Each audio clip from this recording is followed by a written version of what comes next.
Hello, everybody. Welcome to Footy Abroad, coming to you live 8 p.m. Tuesday, the 24th of September, 2024. It's a double act tonight. It's myself and my esteemed guest, Jake from Saints TV. Good evening, mate. Good evening, mate. Good evening. It's the finale. We've made it all the way. And there's only two of us left. Swoop is he's partying tonight, and Pom's got some kids to attend to. But I think we're going to have some fun tonight. We are. It's quite poetic. It's the two of us. You were the first person I called when I thought of doing this show. Yeah. So It's here you are. It's a cute little moment. It's a fun fact actually before we get stuck into the actual show. But for some reason, I don't know if you ever go through this, but I looked back on like some really old videos, and I stumbled across the very first live that you actually invited me on your show in like 2019, early 2019.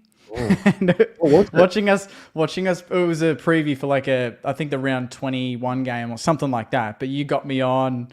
I watched it over. I remember sending a screenshot to Pom, and I'm like, look at us two little kids like trying to take on the YouTube world. You know, it was a pretty cool moment looking back. If you can find it, we don't. It's not the most professional setup, but Oh my God. you found it.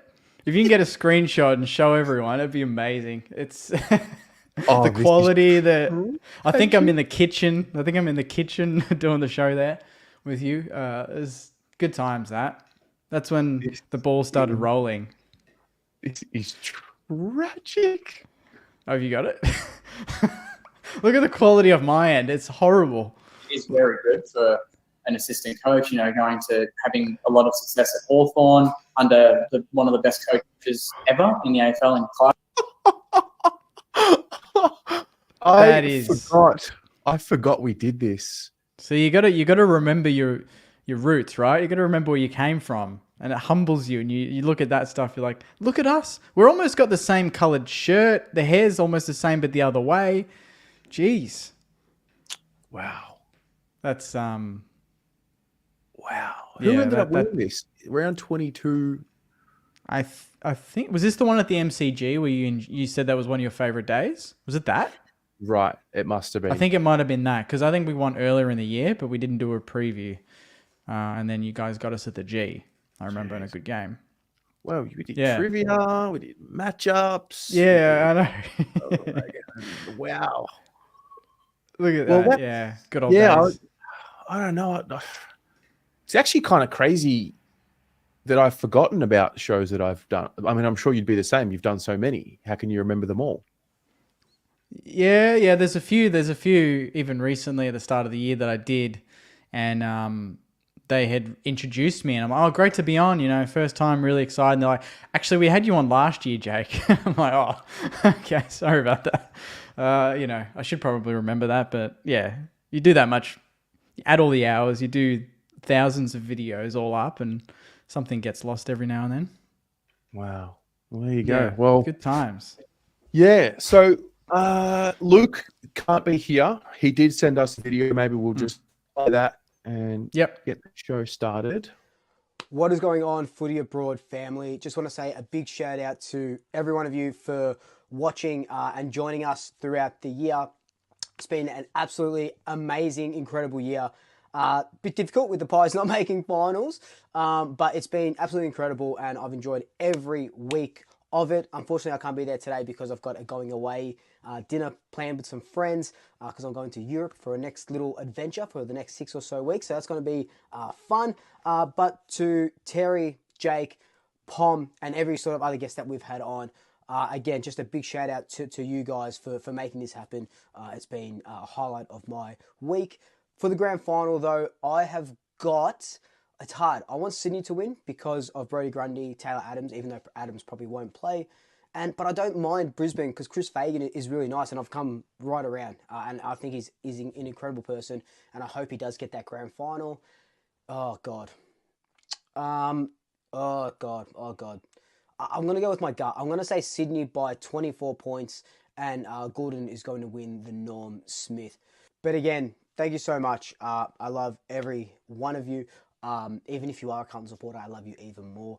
But look, shout outs to each and every one of you for rocking up every single week. And I will swoop you later, and I'll see you in Europe. Peace. Oh, I was waiting for that. I was waiting for it as well. Swoop you later. He hasn't done that in a while. He hasn't. That was really nice. That was. Yeah. Yeah. Sydney by Are you 24. hating like the farewells and the goodbyes and like does it? Have you accepted that the year's over and we have to kind of move on? Move on from what? From I've had an issue. I've had an issue accepting 2024, and I know that the time will come, if it hasn't come already, where you just got to get over it. But you know when you invest so much into like 1 year, and then you just, I can't imagine what it's like being a player, especially. I mean, take the Giants for example. yeah. To be up the way they were and to have so much effort go into their preseason after losing by a point last year in the prelim and then just accepting that your year is over and you have to come back and do it all over again and do the preseason again. I don't know. I'm having an issue accepting it. Dino, I know I can't let it. I'm trying, mate. I'm trying. Some wisdom there from Sir Dino. Yeah. Yeah. It's, I don't know. It never feels like there's an end point. Not to me, at least. It kind of just feels like this is the start of the next season already. Once the preseason kicks off. Julia, happy birthday for tomorrow. Happy birthday, Hope Julia. it's a great day. What is it? A Wednesday? Hopefully the weather's nice. You can go out and have some fun. Yeah, I don't know. I'm kind of excited. I think this is when we can all thrive. We can all get the content going, have some fun, let loose. We don't have a Mad Monday, do we, Terry? As YouTubers? No, it's just like trade rumors. I know, it's your favorite, eh? You're really enjoying this time. Dan Houston, deconing, all the talk. I've got to say, today I made a video. I haven't had as much fun making a video as what I had today. Okay. Like I was like laughing while putting it together and actually enjoying myself. It was like the tweets for people reacting to Cripps winning the Brownlow and just talking shit about him and how rigged the award is, whatever. Yeah. And I was just sort of like, like mean tweets, you know, that segment. Yeah. So the idea was a bit of a spin off on that.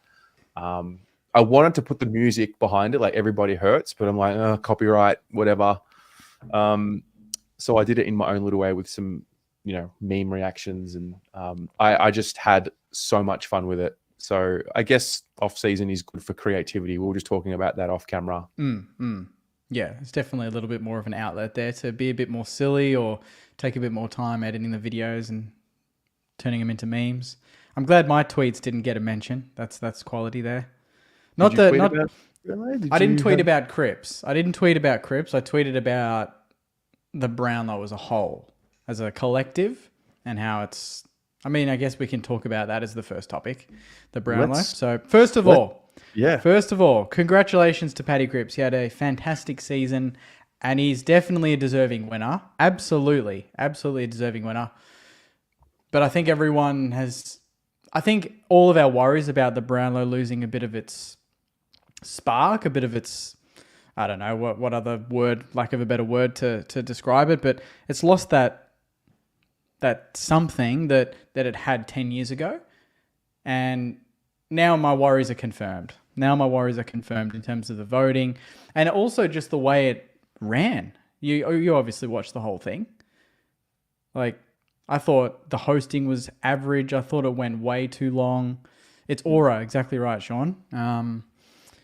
And the fact that the top two polled so high, like if it was Cripps on 30 and Dacos on 27 and Cripps wins, no one is complaining. Trust me. Everyone's saying that's a great Brownlow. Cripps deserved it. Dacos will get his eventually. Really close race. But when the top two are getting 80 plus votes combined, like, I don't know. It just begs the question on. I think considering that's the two highest tallies ever in a season, And considering, you can't say that Cripps or Dacos had better years than Gary Ablett in 2009, Gary Ablett in 2013, Dusty in 2017 that won every accolade under the sun. You can't possibly say that. They were very good. But I feel like the Brownlow is going to start benefiting teams or players that are the one lone hand in sort of a middling team that year. Like Brisbane, they still votes off each other. Sydney still votes off each other. That always happens. So some of those, Bont, Treloar took lots of votes off him, but like you can't sit here and say that Bont deserved to finish 26 votes off Cripps. Yeah, I can. You couldn't possibly say that. Yeah, good. I can. I'll tell you why. Cripps wasn't 26 votes better than Bont. He was. You think he was 26 votes better? I'll tell you why. I think some people reckon that Bont was going to poll 26 on his own. And they were wrong. And I'll tell you why. If you let me talk, I'll tell you why. Well, I mean, I didn't interject you. I was just finishing my sentence. But continue. You asked me a question. Or was that a rhetorical question? Which? You said, I think people wouldn't suggest that Cripps was 26 votes better than Bont. Was that a question to me? Yeah, it's a genuine question. Yeah. Okay, so I'm going to answer the question. Yep, go. So the reason why he finished 26 votes ahead of Bont is because he polled 26 more votes than Bontempelli. And part of the reason for that is because Bontempelli has Treloar in his side, and no one seems to be talking about that part of the argument. Midfielders who kick goals poll very well. It's always been the case. Treloar kicked, I should know, a lot of goals, 20 plus, and took votes off Bont in games where people were surprised about it. Cripps and Carlton in particular, we're unique because our goal kickers are mostly Harry and Charlie, and then you've got Owies, but mostly Harry and Charlie. Forwards don't poll very well, as we saw. That's consistent. Jacob Wiedering's one of our best players as well. Defenders don't poll. Sam Walsh... Yeah, Newman as well was actually very good. Yeah, he was very good, doesn't poll. Sam Walsh had an interrupted year, finished on, I think it was 16 votes. Not terrible, but he also missed 3 or 4 games to start the year. Doesn't kick goals, didn't kick as many goals. And then there was no other player to potentially steal votes. I mean, De Koning, again, rucks don't traditionally poll very well. De Koning had maybe 2 or 3 games where you could make the case that he could have had the 3. I think the Essendon game is one. I think the Geelong game in round 15 is the other. Hewitt doesn't really poll very well. Chera didn't really play much this year because he was injured. He would usually poll votes. And so if you actually look at the context of the Carlton season game by game like we did, and I understand why you wouldn't, because none of us are going to watch the other teams week by week the way that we do. But if you actually watch every game, and we broke it down every game with highlights, it actually makes a lot of sense why Cripps polled 26 more votes than Bont. So the argument to say, firstly, that X player polled X votes, didn't have a year where he was X votes more than the other player is flawed. And the other argument that you raised that, the people are saying now that like Cripps' year was better than Dusty's year in 2017. No, they are completely different seasons with completely different contexts. I'm not suggesting Cripps had a better year than Dusty in 2017. I think he had a great year. I think Dusty's year that year had more impact, goals, whatever. But I just think this conversation comes up when Carlton win the thing. And it happened again when he won it in 2022. And the salt was amazing and it was rigged. And, he bumped Archie and, the AFL's corrupt, blah, blah, blah. But to sit here and say that he didn't poll more than 26 votes than Bont, or was it 16 votes more than Butters was the other one, not you, but other people. And it's like, he did. And this is why, because he polled more. Now, if you want to raise the argument about how the votes are tallied. Yeah, that's my point. That's my point. And Bont kicked 32 goals, Treloar kicked 16, just to confirm that. He didn't kick over 20, like you said. He kicked 16, Bont kicked 32. Kicked double, Bont. Kicked goals. He kicked goals. Goal kicking mid, and he was all Australian. Bont? Both of them. Yeah, I know, but I'm saying Bont kicked double the goals that Treloar kicked. Yeah. But it's the voting point system. Was that Treloar takes votes off Bont because he and that was my original midfielder. Yeah, that's my original argument. That's how Bont did, and that's how Bont didn't get as many votes as what you might have thought he would have. Yeah, I mean, I thought Bont was a sure thing for top 5. And you were wrong. Just when you watch from the eye, like you'd think that he's definitely a top 5 player in the comp, isn't he? I would say it's so. Different when it's different when the umps can't look at stats. They can't look at the information to make the votes. They can't. Of course, they're gonna. And it's not particularly like when teams win. It's when teams lose and certain players are still polling votes. And you're like, how is this happening? Like, they clearly don't know the lesser likes. Like, if you look at the coaches' votes for certain games and the players that got 10 coaches' votes, right? A lot of them, apart from, I think, round 2, Bont got 10 coaches' votes, 32 disposals, 2 goals, like 10 clearances, didn't get a vote. But a lot of the other players that got 10 coaches' votes throughout the season, they weren't actually the main stars of teams. And that's kind of like, the umps aren't going to know that they had a 10 coaches' votes game. They're not going to know that they had the best on-ground games because they're not bursting out of the middle of the ground. They don't stand out like a Cripps or a Bond or a Dacos. They're not the obvious household names. So they're never going to poll. Even if they have the best game, even if they are actually BOG, they're not going to stand out to these umpires, especially if they can't look at stats. And by the same token, the coaches and the fans and the media that vote other awards don't get the same view that the umpires get on the field. They don't hear the same things that the umpires hear. They don't see the same things from the same view that the umpires do. So and this is why the beautiful thing that we have is we have a coaches award, a players award, and an umpires award. And it caters to all views. You have a view from the players who are on the field, which is also skewed because you've got defenders, forwards, midfielders. You've got a view from the coaches. Most of them are in the box. Some of them are on the ground, whatever. You've got a view from, commentators, us, media, whatever. And so it caters to all of them. I think where we need to realize we are right now is that the Brownlow is not the be all and end all because these other awards 100%. Have now got more gravity to them. Yeah, and that was what I was thinking about during the day. I was like, Brownlow's definitely not the most.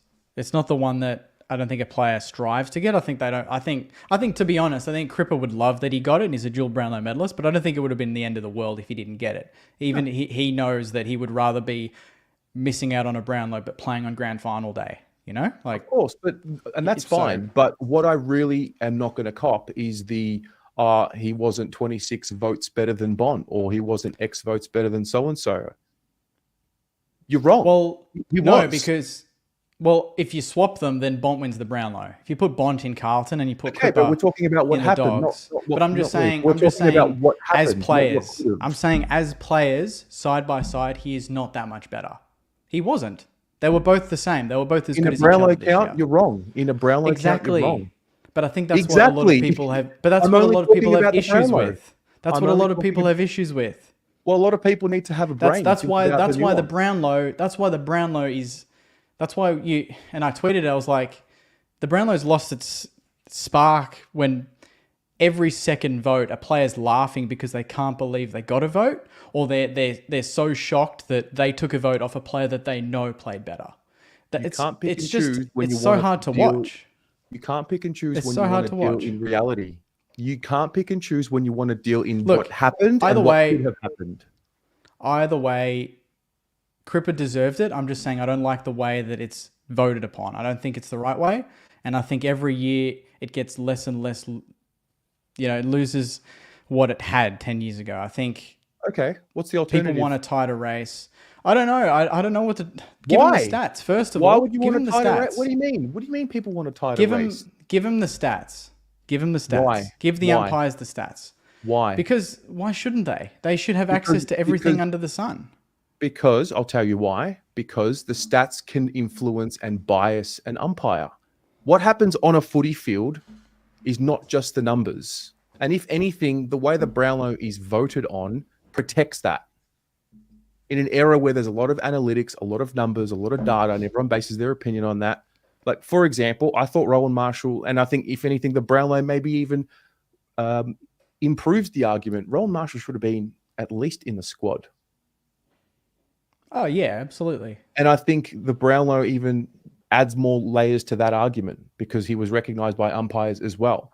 I don't know where he was in coaches' votes. I don't remember, but I don't know.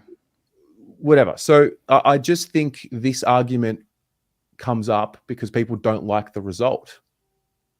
And I don't remember. I'm fine. I don't like the results. No you problem. don't like the result. You don't like that it wasn't close. You don't like that there was a disproportionate amount of votes to a smaller amount of players in Cripps and Dacos, and you don't like the way that the players are voted on. So you don't like the result. Look, the result's fine. I just don't like how we get to that result. I don't like that there's players that clearly had standout games that don't get votes, and then there's players that get subbed off at halftime and somehow pull a vote. Because of their last name. That's ridiculous. And like, I get you, what you're saying. Like, I 100% get like there is integrity to not showing them the stats because that will influence them. But then by the same token, you're going to cop votes where they didn't deserve it. And that's going to skew the result anyway, negatively. Okay. So it's kind of like you're damned if you do, you're damned if you don't. Change the result of last night if we vote in your way? If we give them stats, I don't know. I'll give you a game that Dacos wouldn't. I know Dacos wouldn't have got a vote if they had stats when he got subbed off. Okay, there's one. I reckon Cripps might have not got a vote against Essendon where he got the 2 votes, potentially, if they got the stats. But again, we don't know what happened on the field and the context. It was so much happened on a field. So I think we have to preserve that and leave the umpires to have an award. Okay, well, that's fine. That's cool. Like, it's not going to... I can live with that. It's just, I'm just discrediting the winner because one feels that he shouldn't have been X amount of votes ahead of another is a flawed argument. Look, at the end of the day, I couldn't give a shit who wins it. I couldn't... Like, the Brownlow is not that important to me. And it used to be, but it's not anymore because of the way it is. That's just how I feel about it. Yeah. I only watched it last night because I was doing a post on which Saints polled. I literally only watched it for that reason. I couldn't care less who won or anything like that. I thought it'd be a tie. I thought there was a certain tie. But when you have the wife of the CEO or whatever saying that Bond's not going to do well before it even happens, you're like, you know, there's integrity out the window, you know? And she was right. How did she know? Think she got the leak? Who knows, man? Who knows? I don't think... Are there leaks, you think? You think they're leaks? I don't think. I mean, you think there's a conspiracy theory that people talk? I mean, I think people talk. I don't know if she. I doubt it. I doubt she would have been told. I doubt she would have said that after being told what the votes were. Yeah, well, it could have been just a sheer coincidence, but it's an interesting thing to say before the event takes place. It is. I mean, I did as a like gag. I just went into Chat GPT and I'm like, how are there any other methods that we can do with voting for the Brownlow? And this is an interesting one. It's never going to happen, but it was interesting. And it said, this is one where it said, players would only be judged against others in their position. So midfielders compete with midfield votes, defenders, defender votes, forward votes. At the end of the season, the best player in each position is recognised, and the overall Brownlow winner is determined from the best of each category. This addresses the midfield dominance in the current system by giving defenders and forwards a better chance of winning. That's interesting. Correct me if I'm wrong. Because forwards will never win it in the current format. Like, that will never happen. Yeah, they need to kick 5-6 goals to really get there. Correct me if I'm wrong. Coaches' votes is you have 5-4-3-2-1. Yeah. Brownlow is 3-2-1. The players one, what's that? Is that every game? Or is that an individual vote? Players, because I think this is an interesting thing that people are missing as well. Yanni, mate, you need to understand how the votes are tallied for each award. Coaches' votes, 5-4-3-2-1. Brownlow, 3-2-1. And the players' award, we'll find out, but I don't think that they're voting at the end of every game. No, I don't think they do it at the end of the season, do they? Or is that too... So it's like an individual vote for an individual player overall when the season ends. I think that's how it happens. Yeah, I think so. Yeah. I can't even find where it explains it. Yeah, that's the thing. Like, some people even last night were suggesting is 3-2-1, should that change? And should there be more options?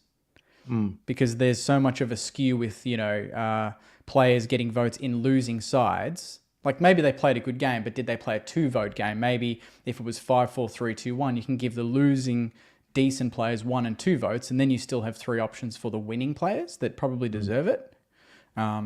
So that might like for example, Bont not getting votes in round 2, maybe he gets votes if it's 5-4-3-2-1 as opposed to 3-2-1 because there's not that many.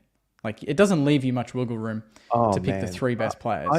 I just can't wait the day that Carlton win a premiership and the shit we're going to hear about the rules and the game and what's got to change, and it's going to be great. To be honest, if Dacos won it and he got 45 votes or whatever, I still would have been saying that that's too many votes and there should be a more even spread, and it wouldn't have made any difference. So you can make it like it's about Carlton, but I couldn't care less. If it was Dacos, I'd be saying the same stuff. No, Carlton or Collingwood, the same applies. They both had incredible seasons, and they were both the best player in their teams most of the year.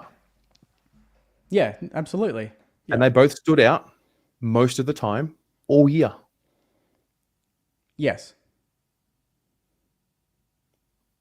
More so because their teammates didn't support them than anything. Mate, absolutely. And look where they both finished. Look where they all ultimately finished. Yeah, but that's my point, is like take Bond and put him in Carlton's midfield this year and put Cripper with Treloar. Cripper doesn't get 45 and win the Brownlow. How do you know that? Why are you doing hypotheticals now? Why do you pick and choose this? Anyway, moving on. Can we go to the next topic? Why do you do this? To stir you, mate, and you bite every time. So let's move on. You can choose when you want to do the hypothetical. It's amazing. Well, I think it would definitely change the result for sure. Mate, if Manana had wheels, she'd be a bike. Are we moving on? We could move on. You got any more hypotheticals for me before we move on? Hypotheticals. Not really. I mean, we wouldn't be having this argument if Swoop was here because you two would be going at it instead of me and you. So he's mate, bad out. I don't think if Dacos had a 1, you reckon he'd be here tonight? Yeah. He would have. That little thank you video would have been a compilation of Dacos highlights or something. Yeah. Anyway, that's the Brownlow discussion. Yeah. Nice, short and sharp. Short and sharp. Did you go to prelims last week? Yeah, I went to the Brisbane Geelong game. Brisbane Geelong. Okay. Yeah, absolute ripper. Absolute best game I've been to all season. And that's saying something. It's 93,000 in the end. So unbelievable turnout. Brisbane fan. I was sitting amongst the Brisbane supporters, top tier on the wing with my mate. It was just an interesting game because I felt like I saw the absolute best of both teams, which is what you want to see in a final, but it doesn't always happen that way. And it was just like a boxing match. Like Geelong would lift the gear and play some unbelievable football that you just think, well, that's a team that can win a granny, can be a premier this season. And then Brisbane fight back and give their best shot, and you think, geez, this is going to go extra time. Like that's what I thought. I thought this deserves to go extra additional minutes, and then the last 5 minutes was crazy. Like Geelong hit the front, and then I said to Murray, my mate, I've always rated Rayner. I've always said like there's certain plays in every team that jump out and make a difference in a final. It's not always the A grade like guns that you notice, but I felt like Rayner needed to have a moment, and he had a couple of moments, and I mean the sealer in the end on his left foot outside 50, huge. So, I think we've got the grand final that I don't know if everyone wanted, but probably, the two teams that are deserving the most because they've been two of the best teams. I mean, Brisbane have done it the hard way, but we all know Brisbane are a top 4 team. They threw it out the window themselves. Yeah, they did, and they started they made the granny last year. It's an effort to back it up. Granny after granny, whether you win it or you lose it. Maybe harder if you... is it harder to back it up if you lose it as opposed to win it? Different circumstances. I think it's harder either way. Mentally, to fend off everyone chasing the winner like Collingwood have dealt with, or Brisbane being like, are we ever going to get there? What if we get there again and lose? Can we do it again? And that's something I asked my friend after the game. I'm like, it's great being there. We were there 09 and 10, played 3 grand finals, didn't win, and then we fell off a cliff because we were just so mentally drained from it and not getting there. If they lose again this weekend, how hard is it going to be for them to go again? You know, Yeah. that's the interesting question. Because Always they are felt quite. like Yep. yeah, I always felt like Brisbane just needed to kind of just be in the mix, and then once this time came around again, they would turn it on.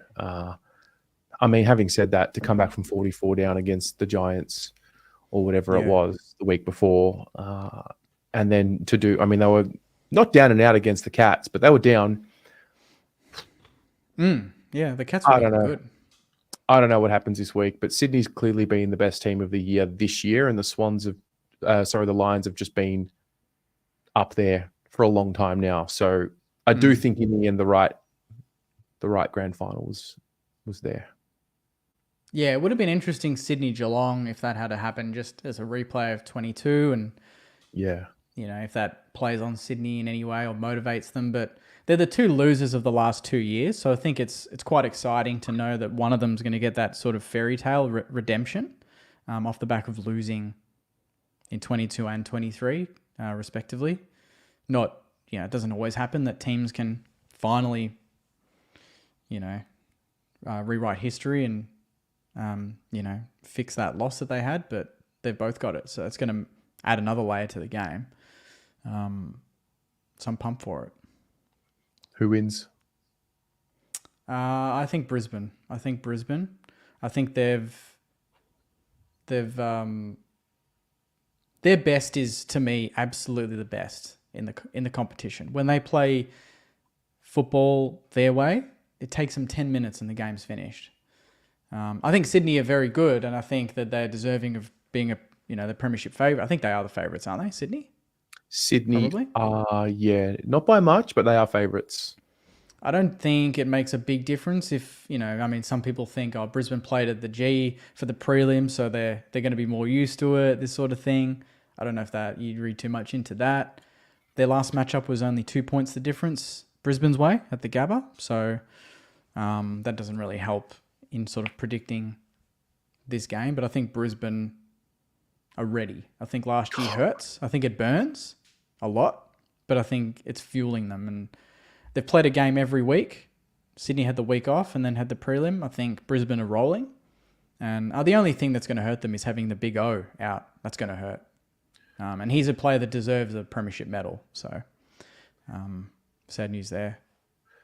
They have also regenerated their list a bit this year. Coleman out for the year. Lincoln McCarthy out for the year. McInerney now out for the granny. Oh. It would be so devastating if the Lions made back-to-back grannies and lost them both. Actually, I think you and I spoke about this recently. Yeah. There's that, the last team to do it was the Saints. And do you think, what's at stake for either team who loses? I think Sydney... too much for the Lions if they lose this one? Is it too much, heartbreak to come back from? I don't think it's too much, but it's teetering on the edge. They're still going to get Ashcroft. They're going to get, they're going to top up. They've got a fairly, in terms of their list, there's not that many aging stars. Like Zorko and Neil are their aging stars, but they're still two of their best players. So they've got no problems there.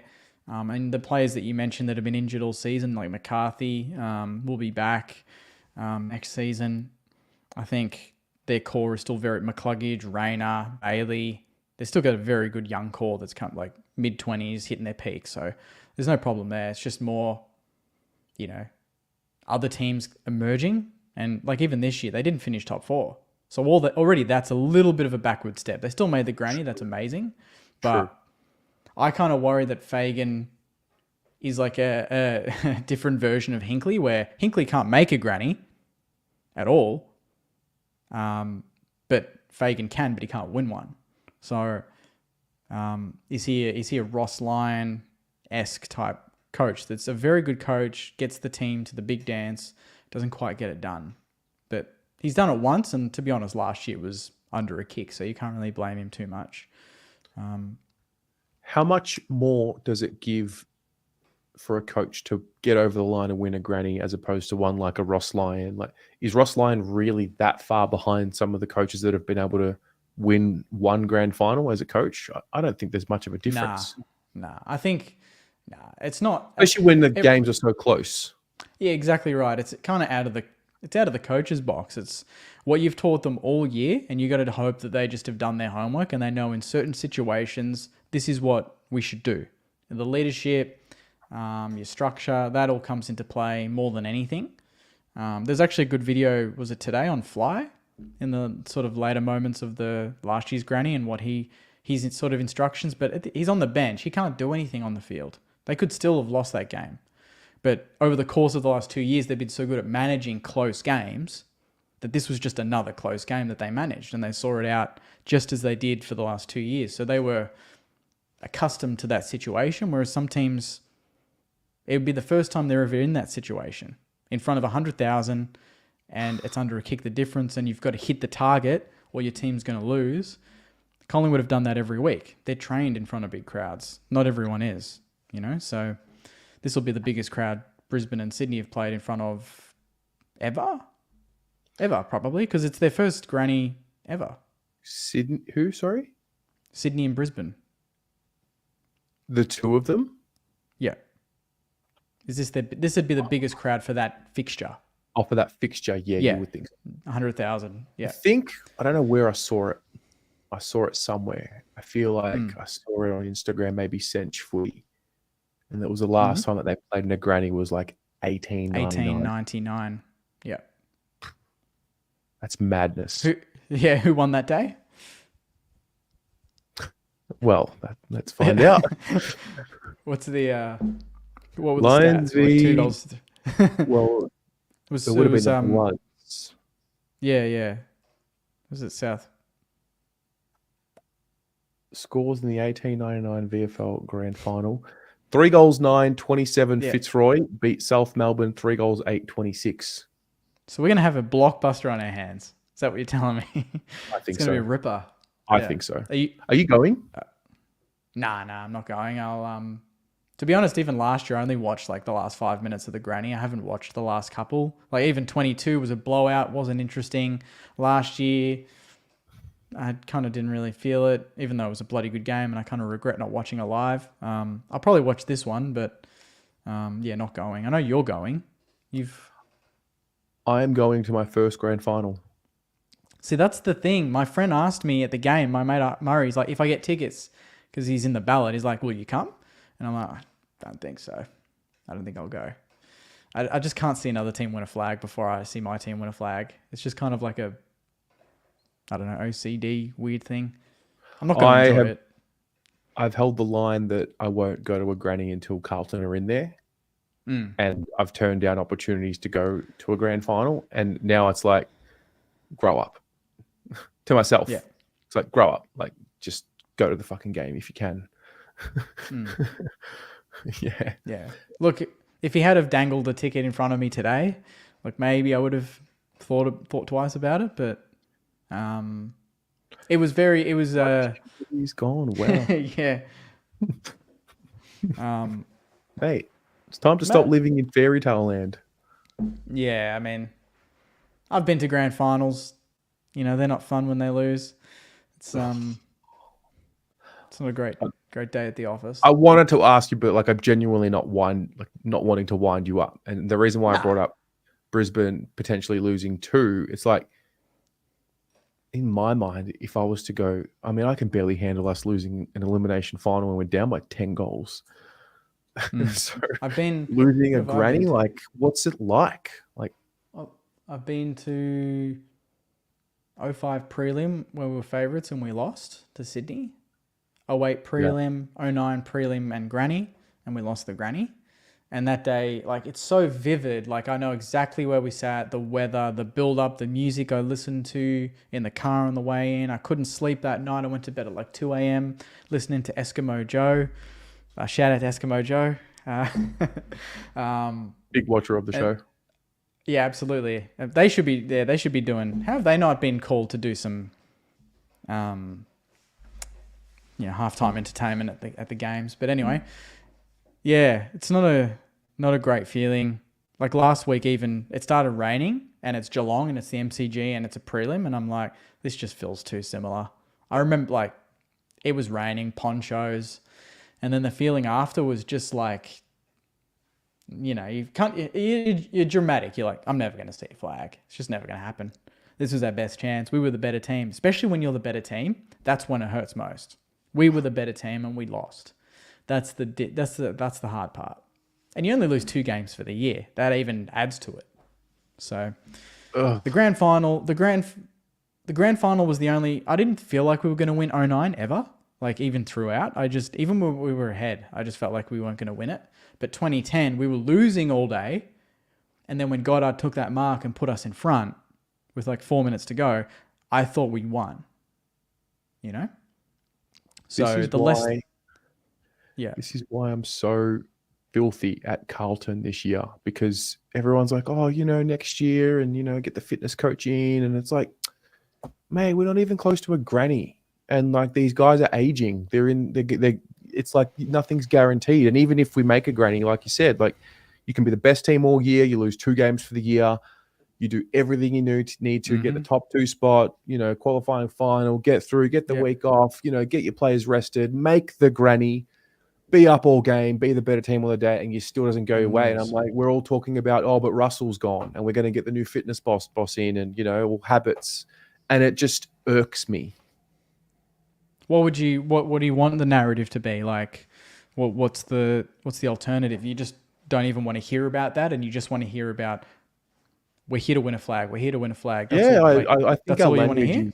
I just think our language our language hasn't caught up with what I believe to be the profile of the senior group. Our language is still similar to the way it was 4 or 5 years ago, and that hasn't evolved. Like we're talking, like it's like we skirt around what we want.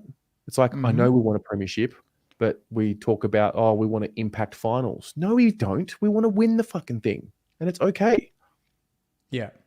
So I think if you're in the top, if you finish top 12 this year, not one team in that top 12 should be thinking we're just here to make finals. You're here to win the thing. That's the other thing. There's 4, 5 teams that didn't make the 8 this year that at one point looked likely to make the 8. Yep. And all 5 of them are going to go into next season expecting to make the 8, I would say. Like the Saints, for sure. Collingwood, for sure. Fremantle, definitely. I think the D's would be the same. Am I missing someone? Who else? Like, are you going to throw Essendon in there? Yes. Yep. Yes, they're 5. How's the timing? Herbertron. Oh, wow. That is scary. That is wild. Absolutely scary. And it's true because Merritt was interviewed on the red carpet about everything that's going on with him. But then McClure quickly shifted gears and put it towards, Merritt wants to win the thing. But I feel like internally he feels like the rest of the club's not on that wavelength, So that's the issue. Imagine being in a dressing room where some players are okay with losing and not making the 8, but they tried. And then there's a player that's like, I want to win the thing, He's 28. Like, especially when you're on the senior side, you're like, I don't have long. Do I leave? Do I consider going to another team to win it? If, I've done so much for this club's not done that much for me. Do I find another opportunity elsewhere to fill that success, But loyalty is still a thing, There are still loyal players that will never leave, which will cost them flags. Yeah, it's true. Yeah. Shout out to Zane, who had a bit of an incident tonight. Hurt himself, but he's a big fan of you. Oh, thank you, mate. I appreciate that. Go Saners. It's very nice. Love that. Speaking of off-season, who are you actually going to get at the Saints? Like, sift through all the rumors and all the talk. Like summarize it. I think Jack McRae would be one that I'd be pretty confident of trying to land. I think, he nominated us, so I'm hoping that will continue unless something changes. And then I think Soldo is another one from Port that could be one to to work with Rowe. He's second fiddle to Jordan Sweet, so he's not coming to St Kilda to be second fiddle to Rowan Marshall. We must be guaranteeing him that we're going to try and play 2 rucks next season to release Rowe more forward. Otherwise, why would he come to St Kilda? He'd be better off staying at Port and fighting it out with Jordan Sweet. No disrespect to Sweet, but he's not Rowan Marshall. So that'll be interesting. I don't know, because I know we want to stockpile picks and try and at least accumulate maybe another pick or 2 inside the top 30 would be good. There are talks that we may not actually get the compensation that we desire for battle, that it might actually be sort of end of first round or something like that. So it might be in the 20s, which will throw things a bit of a spanner into the works. But what is the expectation? What are you asking for? What's the expectation that you're? I think we want 9. We want 9. We want 8 and 9. You like, so as we want in 2 you in the have top 10. You have pick 8 already, and you want pick 9 for battle. Correct. And then we'd have 8, 9, and I think 21 or 22. So we'd have 3 in the top 30. Wow. I think if we got 9, we'd be able to split that maybe and then get 4 inside the top 30, which would be great. So I think that sets us up. But if we don't get what we want for battle, then that kind of changes the plans, which would be disappointing. But this isn't the year for us to get players, mate. You know, I know for a fact that next season with some of these out of contract players, that is exactly when we're going to be most active. You think we're active now? Wait till next season and the year after. Trust me. You know, there's going to be a lot of circulation. Yeah. I think the Saints are just more in my orbit more than ever before. And so when I'm on Twitter or when I'm like, you know, plugging away and I have Twitter open, it's like, wow, the Saints, more links to the Saints or more news about the Saints, like even, you know, positive or trade requests or whatever. Yeah. Like Max Kinsign's a big deal. I don't know. No, we're definitely being more aggressive. That's our approach. That's something that Bassett and Ross set out 18 months ago. So I'm not surprised by that at all. And I'm really glad that they're following suit. You know, some people laugh at us for offering Merritt a big contract. I think that's a very clever ploy. And I think that's us being, you know, we're being a little bit kind of shaking the tree to see what falls. And I think it kind of sends a message to players like LDU, Brayshaw for next year to be like, we've got life-changing money. And then the rest is just performing next season. If we can make finals next season, it kind of turns us a bit more into a destination club. Again, what's the best case scenario next year for the Saints? Very early finals. Make finals, land LDU or Brayshaw or both. Okay. But LDU would be my preference. So if North don't pick up and we do, and we obviously have the money to offer him 1.5, 2 million a year, whatever he wants, then this is the time next year. So, yeah, that's a good one. I mean, it depends which Max turns up, to be honest. How many did Charlie kick this year? 60, 50? I can't remember. 59? 59. 59? But he missed but he missed how many games? He missed the last 2. He missed the last 2. So he would have kicked at least... he didn't play 60. West Coast. He didn't get to play West Coast, and he didn't get to play St Kilda. Us. Yeah, so he would have kicked 9 on West Coast and 1 on us. So, yeah, he would have 57, finished... sorry. He kicked 57. So he probably kicks mid-60s, late 60s in the end if he plays West Coast. Although, yeah, you guys pantsed him that day, so you didn't need him. I don't know. It depends how we go about Kingy. That's the obscure one, you know? No one really knows what we've got in store. It depends on how he comes back. I think, and Pommy knows, we talk about it all the time. He and I, like, we rate him. He rates him. He's 55 plus goals in a full season. He should be a 60 plus goal player.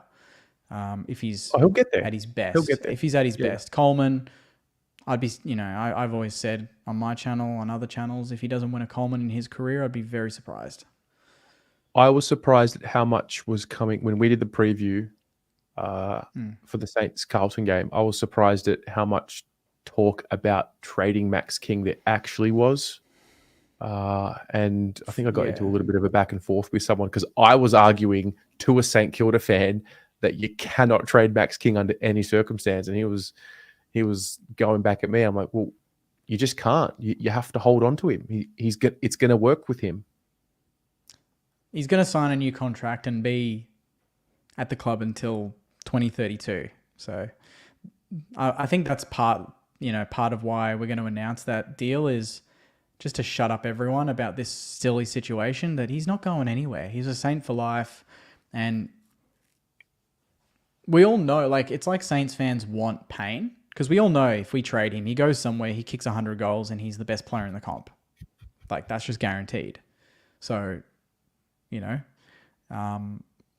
that's just, and they demand 2 first rounders too. They're like, I don't rate him, but we better get 2 top 10s for him. It's like, if he's worth that much, then I think you'd probably best keep him then, don't you think? Yeah, no, he's going to be just fine. If anybody would like to join us, I've got the link in the live chat. Feel free. Hang on, Jake. Let me put it in the chat. That's so right. You can send it on your end. You got it? Yeah. Feel free to call in. Give us a question. This is our last show, by the way, for the year. Yeah, before the big one. Who's your tipping for Saturday? Are you on the Swans bandwagon or you're on Brizzy? Cool. Brisbane to win. Norm Smith. Yeah, that's a good one. Okay, let's go through our Norm Smith.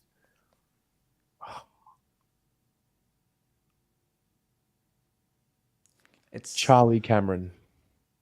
Really? Okay, he's been a bit down, but that's a good one because he could rise to the occasion. Because wait, is Rampy getting cited, or are we just sweeping that one under the carpet? He's playing. Okay, well maybe I think they announced that the other day.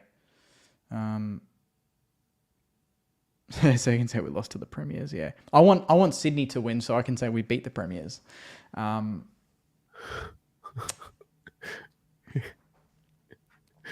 It's exactly right. Yeah. Who's the Norm? I always think that it's going to be a player like a Cam Rayner. I think he's got Norm written all over him if he performs. Like Bobby Hill last year, kicked 4 goals, whatever it was, and was the difference. I think Rayner could absolutely be that.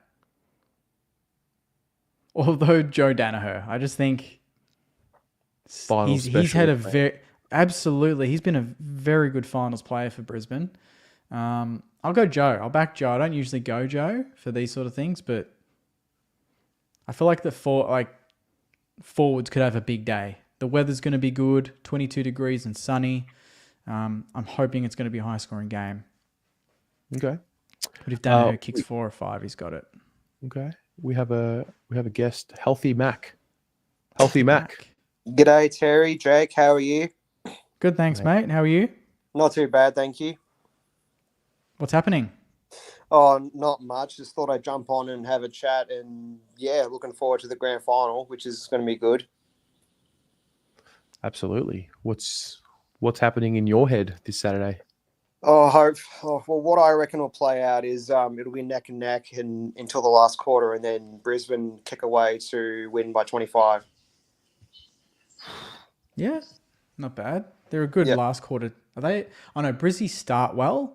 That's the fun thing actually in the stats. Brizzy start well. They start games on fire, but Sydney are the opposite, and Sydney end games on fire. So it's going to be interesting to see who comes out of the blocks and who finishes the stronger. Yeah. What are your thoughts on the Saints next year, mate? Are you confident we're going to make the 8? Oh, it just depends if we can. It really depends if we can take our second half of the year form into the first half and be consistent and not lose games by under 10 points or less. If we can do that, then we should be right for finals, but who knows? Yeah, fingers crossed. Were you in the trade Max King or keep Max King camp? Oh, Jesus. You'd have to keep him, wouldn't you? Like, I don't like how people are like, oh, trade Max King and everything. I'm like, no, just keep him. You have to be patient with him. I feel like people are comparing him to Nick Riot, which they really shouldn't. He's Max King and he should not have high expectations on himself. But It's just a confidence thing with him. Hey, that's a How old is sensible he? answer. That's good. How old is he? He's 24. Oh, mate. Yeah. I mean, people are giving up on a 24-year-old, you know. That's the world we live in. Everyone wants everything now. They want players to be at their peak before, especially a tall that's like Pom said when I spoke to him, growing into his body still. Needs to own it first, you know? That's the biggest thing when you watch these key position players is they don't know how to use their strength that they have. And he certainly hasn't been able to do that. But if he does, then he's going to be a different beast next season. Yeah, I was going to say he's like Tom Hawkins, how he took a long time to develop into the player that he was today. I liken Max King to Tom Hawkins in that development thing, if you know what I mean. Exactly. And like Terry would know with Curnow and his injuries and his setbacks, there would have been groups of Carlton supporters that probably gave up on him. That's just how it happens especially when you know they got so much talent, but they can't get on the park. Yeah, I mean, Yeah. we had a lot of Carlton supporters say Charlie will never be the same. Like he's done 2.5 years out of the game. I'll tell you what, Pommy was the only person that said he would come back and win the Coleman. Like the only person. I remember it really clearly. But I mean, Charlie he had like 7 injuries back to back. He just couldn't get it right. So I don't know. I've always been a Max King fan. I've got like this. The day will come where it's like, oh God, Max King's figured it out, and then we're all in trouble. Like it's coming. Yeah. Yeah, I got a question for Terry. Yeah, mate. So obviously Dan Houston wants to go to Victoria. What are your thoughts if you land him and Nick Haynes from the Giants?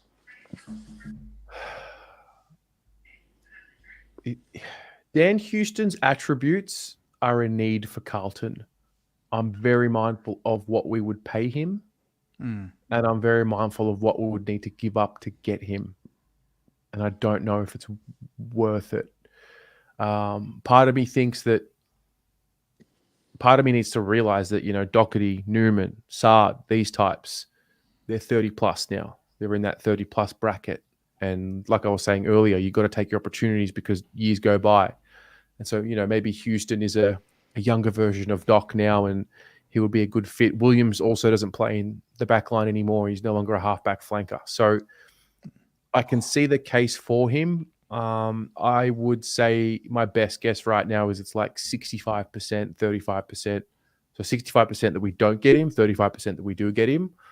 I think he's a good player. I don't think he's the difference between us winning a flag and not. Very good. Love it. Great questions. Beautiful, mate. Thanks for calling in and thanks for tuning in. No problem. See you, mate. Right, see ya. Well, Julia. What's happening, Julia? Hello. How are you? Good, how are you? Great. We're good.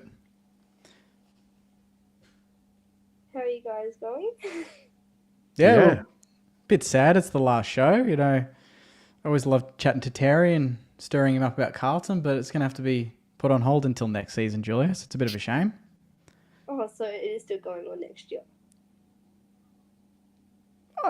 Well, we'll talk about it, but yeah, We'll hopefully, talk. if everyone's We'll enjoyed do it. something.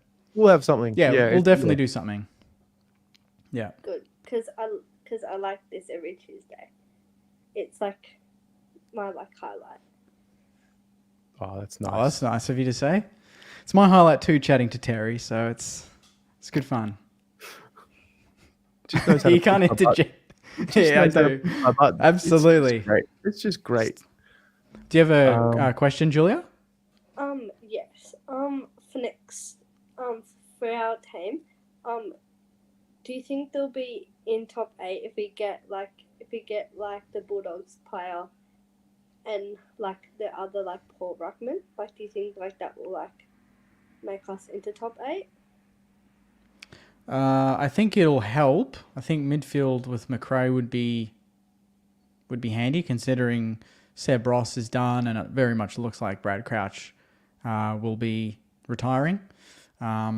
So losing 2 senior players, but I don't think there would be the difference between us making finals. I think the list as it is and the back end of our season, if we take that and put that into next season, I would be pretty confident of, having a good run towards finals. I think it's nice. I don't think Soldo and McRae are the difference between us making finals and not, but I think they're handy players and they allow some of our best players to maybe, I guess it shares the load a little bit more.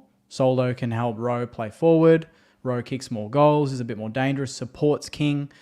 King obviously hasn't had the best season injury-wise and form-wise, so he needs to chop out there. And then McRae supports Filippo in the middle, Winhager, Garcia, some of the young kids there that need a senior player, and everyone knows, even from the Bulldogs camp, that McRae is one of the best sort of accumulators over the last 5-6 years, and he uses the ball pretty well. So hopefully we get them. If we don't, I don't think it's the end of the world, though. The draft is more important. Yeah, I would agree. But I think if we get the Bulldogs player, I think we're probably in to make the finals and then go through to a prelim. And then Ooh, a prelim. Okay. Okay, so we'll win the prelim and then we'll make the grand final. Yeah. Yeah, okay. I don't mind that prediction. As long as we win the grand final, I don't think I can go to 3 grand finals and not have a win. That'd be a bit depressing. Also, what was your thing of like the Brownlow like, because for our team, I don't know how Foo got 10 coaches votes against the Swans and gets 26 touches and gets a goal and gets no vote. I don't know, Terry, can you explain that? Philippu. Who's Foo? Poo. Oh. Matthias. Julia, He got I think what we want as fans is not always what happens. And what you want as a St Kilda fan is not exactly what the umpires saw. And at the end of the day, honestly, what would you rather take? Him recognised and gets 3 votes, or he plays a ripper game against the best team in the comp, helps us win the game and doesn't get recognised by umpires? As long as we recognise it, we get the win and he's blossoming into a very good player on the field, this sort of stuff is kind of secondary. It's not as important. I mean, I'd kind of say both, just because he's like young and he's like starting to actually be like a really good player, but he kind of, he could have gotten at least a vote like for his first time. Yeah, he didn't poll at all, I don't think, for the year. No. I think, did he poll last year in his debut season? I think he might have. But I don't think it keeps him up at night, to be honest. I think he knows it's the start of his career. He's going to get plenty of votes and, it doesn't really matter at the end of the day. I mean, I don't really understand how Chris got 3 votes against our team. How so, Julia? How so? He was the best player on the day, was he not? No. Who was the best player? Well, I'd probably say Jack Higgins, because he kicked the last goal in the last in the last quarter to actually make us win. In Carlton lost, he didn't deserve those 3 votes. Everyone agrees. Well, everyone that's a St Kilda supporter agrees, but there's what you think should have happened and what actually happened, Julia. In future, Julia, just when the Brownlow's on, you change the channel and you'll be right. More people are going to do it, trust me, over the next couple of years. Who's winning on Saturday? Brisbane? Seems everyone's on the Brisbane train.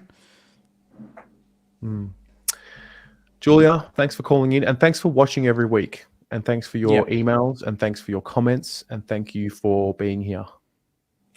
No problem. I'm having a cold at the moment, so try my best. But hopefully enjoying a birthday tomorrow, so... Oh, yes, of course. Happy birthday. Thanks, Jake. No problem. Thanks, Julia. Thank you. See ya. Fucking Jack Higgins. This is what I'm talking about, Jake. Jack Higgins. This is what you do. You put these ideas in people's minds, and they say Jack Higgins. Don't blame me. Votes. Don't blame Oh, me. Jake. He had a ripper game. I'll tell you what, though. Higo should have got goal of the year. I'll call it here. Higo should have got goal of the year. Yes. And that was probably the worst nominees. I think there was 6 nominees, and 4 of them were Collingwood. I think. Out of the marks Higgins. and goals. Fucking Jack Higgins. You just hate it because he sunk you. No, I hate it because he was nowhere near best on ground on the day. No, I know. To be fair, I thought Cripper's third quarter was worth votes, but I didn't think his whole game was. I thought Philippou was actually better on the day. But we live and we learn. Who's next? Stop it. Get some help. I don't want help, Terry. I just want another person to chat to. Let's go. Yeah. Bryce. The Bryce. G'day, boys. Hey, mate. Oh, how are we? Excellent. Can't even read that. It's written It says it's written in the stars. I do have a question. I am a fellow St Kilda supporter. First time listener of the podcast, but I've been watching Saints TV for a few months now, so I'm kind of new to you, Joe. But my question is, in the draft, would we be scared of maybe not our first pick, but our later picks of picking up another key defender like a James Van Ness kind of style player? Would we really need that after Battle's gone? Because I see like we've got some older players in the back half, and maybe we should actually look at some defense rather than mids, because now we've got, Soldo coming through, we've got McRae, we've got Steele. So it's maybe we should look at maybe a James Van Ness again, even though unfortunately his injury put us back. Yeah, I think that's why I was kind of hoping we'd get the Battle compensation, and maybe that helps us maneuver some additional picks. I know in my draft preview with Pom, we did talk about that, especially for the pick in the 20s. I think it might be 24. I think it's 24. I think that's the one where if there's a slider that might be key position, that's one where you might look at. And then after that, I think we've got pick 43. So even then, you can get a good key position in the 30s, 40s, and 50s. They don't always need to be in the top 20. They take a bit longer, but we've picked up players like that before that have been really good. Caminiti is going to go back, I think, and support there. Ari will. And then I think we've got Isaac Keeler, who's been playing down back for Sandy. So at depth, there's actually better than what people think. Okay. It just depends on draft night. I think they will. I think the target is mids, but if someone slides and there is a solid key position, I think they'd consider it for sure. More as a backman, probably not a forward. I don't think we need another young forward. Yeah. At the moment, we've got a few options, but definitely would be on the cards. Yeah. I loved Van Ness, by the way. He was really good. Yeah, he was like a cult hero, even though he was injured and never played. But I kind of always thought he had a bit of Stephen May about him in training, and he was a big lad, bigger than King, like 100 kilos, 2 meters tall, like mullet. I thought, this is the fullback. This is the guy that's going to do it. And then we classic 80s and 70s St Kilda kind of. Exactly, yeah. And I thought that's the swagger. That's Moorabbin. And then we delist him after being injury riddled. So yeah, it's a bit of a hard that's my fears with King as well, because of his injuries. I know I was on the bandwagon of keeping him, but I was always scared of him being injured, and so I don't want him to become a player that we just lose to injury. Unfortunately, we can't do anything about it. So it's like if even if it happens to Wilson's been amazing, should have gotten rising star. If he gets injured, we're losing, a lot to injury. Not as much as Carlton, but Yeah, I don't know. I don't know if you can worry. I think our injury management's been a lot better since we brought in that new health guy from Essendon, I think it was. And like some of these injuries are avoidable. We haven't had that many soft tissues like Carlton probably. So we've been a bit lucky in that respect. So I don't think you worry about, like, everyone's like, don't put King in the ruck because he might get injured. It's like, if he's playing and he's confident in his body, we should be able to throw him wherever we want to win the game, and that's it. Yeah. You see that with other forwards and other tools. Eventually, that's the way the game's going to be, you know? Yeah. So We had the same fear with Harry Mackay. Exactly, Only a few years ago. The idea of throwing him into the ruck to pinch hit was just one that everyone, turned away. And now we're saying, well, we only want to play one ruck with De Koning and have Harry pinch hit. So yeah. Spot on. Yeah. No, good question, mate. Love it. Right. Thank you. Thanks for that. Thanks, Bryce. That's all right. Who's going to win the grand final? Brisbane. Yeah, Brisbane. Brisbane, because my dad's a Brizzy. But yeah, Oh, I think they've been really well. They've been doing really well. And unfortunately, I really hate Sydney. So, Anyway. Yeah, I think both would be worthy winners, but yeah, I just got a feeling Brisbane's they're ready for the big stage again. No, they deserved it after Collie Wobbles. I think they probably deserved it a little bit more. And my partner's a Collingwood supporter, unfortunately, so it's a bit of a tough household. So I kind of wanted her to lose because battle scars. Yeah, that's fair enough. But we'll see how we go, mate. Thanks for the support, by the way, over the last couple of That's months, tuning in. Thank you. How'd you find the channel, by the way, just before you go? So basically, I hadn't really gotten full into depth into like YouTube for AFL and everything because I'm mainly a Formula One person, and I've just been like going into more AFL because I can watch it, on the TV instead of having to be on KO. And I was like, you know what, I'm going to listen to a podcast while I was driving home from work because I work like 30 minutes away. So I put an Unplugged podcast on and then I went, well, I'll look for if there's any St. Kilda YouTubers. And so I've been watching you guys. Oh, amazing. So it's amazing. Yeah. I'm Love that. almost watching every episode you come out. So I watched the episode with Pom. So yeah, it was very good. Yeah, great. Yeah. Oh, I love that, mate. Thanks for that. That's all good. It's awesome to hear. Love it. Bryce, all the best, mate. Mhm. Thanks. Thank you, boys. Have a good night. See ya. See you, mate. Thanks. Got Ben and Joel was hanging around in the waiting room for a second. Let's get Ben in. Hello, mate. Hey guys, how you going? Good, thanks, mate. We are good. We are Good. season finaleing. Yes, it's very sad, but exciting at the same time. But in terms of like this year, it was probably the tightest season in probably ever. But does next year, like in terms of the ladder, like one week a team would be in the top 4, and then if they lost, it'd be like down to 7th or 8th. Does like potentially next year it somehow like is an even tighter season because you presume that probably St Kilda will get better and Collingwood as well, like, and even Carlton to an extent. So does it somehow get tighter next year? When is Tassie's first year? Is that 28? Yeah. 28. 2028? Oh, okay. I think between now and then we're going to see such a high quality, even competition, and then it'll, obviously teeter out again.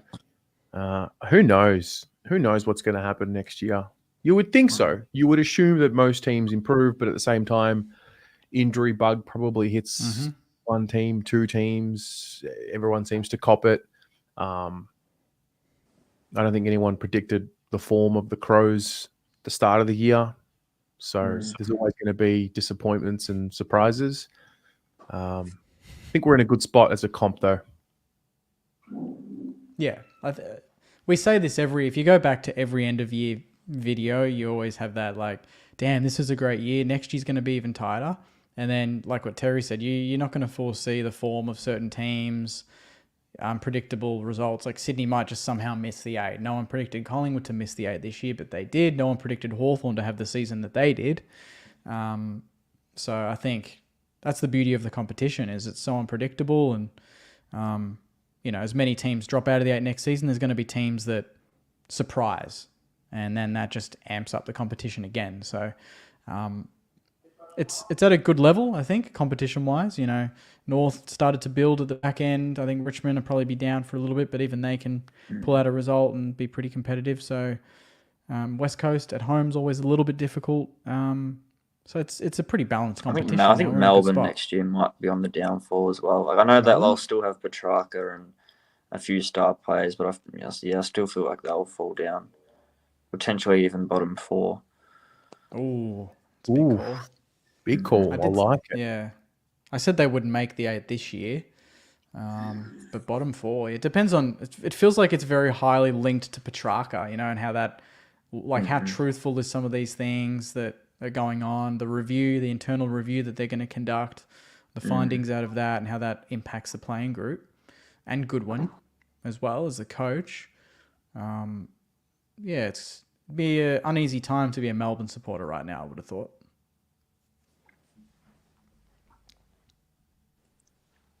But I think I just got another question as well in terms of like the footy media. Of course, Channel 7, they brought back Bruce McAvaney to host the coverage of the final series. Do you think this was an attempt at like ratings attempts because like everyone was just watching Fox Footy's pre-match coverage or whatever, and they just wanted to do something different?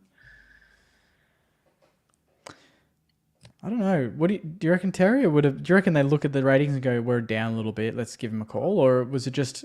You think it's just a matter of he's in town, his schedule's opened up, why not? Definitely feels like a bit of a cashing in. Yeah, that's what I was thinking. Like maximizing while they can. Did he call the game last week? Like, did he call the? No, he was just hosting. See, that's the thing. Is like everyone wants him to call the damn game. Yeah. Like when I saw that he was returning, I thought, we're going to hear those dulcet tones commentate a full finals game and the granny. I'm like, we're back, baby. And then they don't do that. And you're like, okay, so yeah, it is a bit of a tease, isn't it? Like what you said, Terry. It's a bit of a, let's get the eyeballs on. But once the game starts, he's not there. You're like, it's a bit of a letdown. Yeah. No, I think it also goes to show that they're just, where's the new talent coming through? Who is it? Alistair? Is it Alistair? What's his name? Nicholson. Yeah. He called the game. He called the prelim. He was very good. Yeah, I I actually spoke to him before the game. I went to the Geelong Brisbane game, and I was sitting. The Channel 7 host box was in front of me, so I just went down and spoke to a few of the commentators, and they're great and stuff. And there needs to be some. We've talked about it all year on the show. How do we get new talent in that era of the media? On radio, it's just, to me, the radio commentary is 10 times better than anything on television. But I don't know who are the commentators for the granny. Is that confirmed? It's probably JB, BT, Richo, Luke Hodge, Richo, those people. Darcy. Oh, Darcy's leaving. Oh, Darcy, he's quitting footy media. Luke Darcy. Did you hear about that? Yeah. Did you see that, Terry? No, I didn't. Because it's because all the Channel 9 people are joining Channel 7 Yeah, because Kane Corns is coming across. Kane Corns, Caroline Wilson, Hutchie, they're all... Oh, wow. Hutchie too? Oh, okay. Yeah. So everyone, I did see from the Croc. Yeah, I did see the Channel 9 exodus. So Caro's gone, Cornsy's gone. Well, yeah, they're moving across to Channel 7. They're beefing up the team. I said before about Bruce joining 7 for ratings, and I watched the pre-game for the Sydney Port game on Channel 7, which I haven't done all year. I just watched it on Fox Footy, and I just watched it because of that. So I think it is an attempt at just something different, and everyone will tune in. Yeah. There we go. What's your tip for Saturday? Winner and Norm Smith. I'll tell you, it's going to be very heartbreaking for the Woos because it's either Sydney Woos 4 grannies in a decade or Brisbane Woos 2 in a row. Yeah. I'll say it's Sydney by 16, and I think the Norm Smith will be a bit more a left field, and it's like a Joel Amati or something. Oof. wins. He kicks like 4 goals or something. Has 20 I like touches. it. Wins it. The Amadi party on grand final day. Imagine. He's built for it. These players are built for it. Yeah. That's a good shout. I don't mind that. Love it. Well, Ben, mate, hey, thanks so much for tuning in all year, and hope you enjoyed it, and thanks for calling up. No worries, guys. Enjoyed it. Hope you're back next year. We will Thanks, be. mate. Appreciate No it. worries. See ya. Cheers, guys.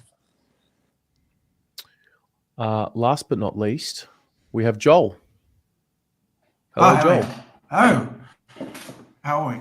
Sorry, We are good. I don't know what was going on. My internet was playing games, and so I've missed, but that's all right. We can just talk about stuff. So, no, you tell me. I completely don't know what to say. What were you talking about? No, as in, what do you have a question? Is something on your mind? Footy related? Can you hear me? No. Yeah, we can. Yeah, we've got you. We've got you. Can you hear us? I was going to ask. Yeah, I've got something. Always got something on my mind. Let me just turn this so I don't get. Sorry, everyone out there. What are you doing, Joel, mate? We get you on. We're waiting. It'll be worth it. Patiently. Come You're Okay. ripping us Yeah. off. I know. Well, it's just bad timing. That's okay. So I'll turn the volume up too. There we are. Multitasking. So obviously, where did you watch the Brownlow from last night, Terry? Right here, mate. This exact chair. I was cool. He hasn't moved since then. I haven't moved in 24 hours. Got a nice No ticket. shower, nothing. All right. Yeah.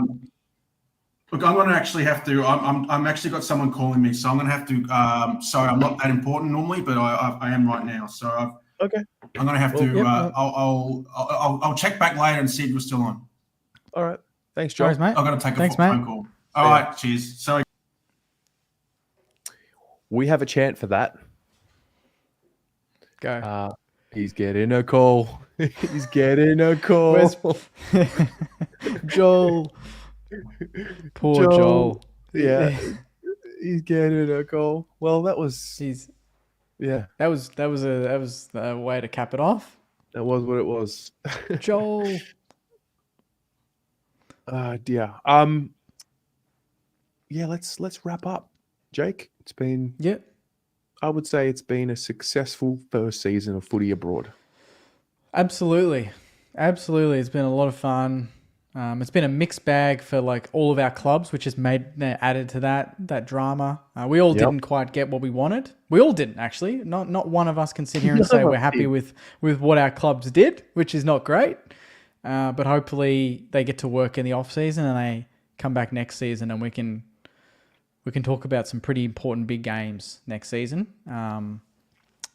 I think we're all pretty bullish about our sides, which is exciting. And should make the show interesting if we come back next season. But appreciate everyone's support in the comments.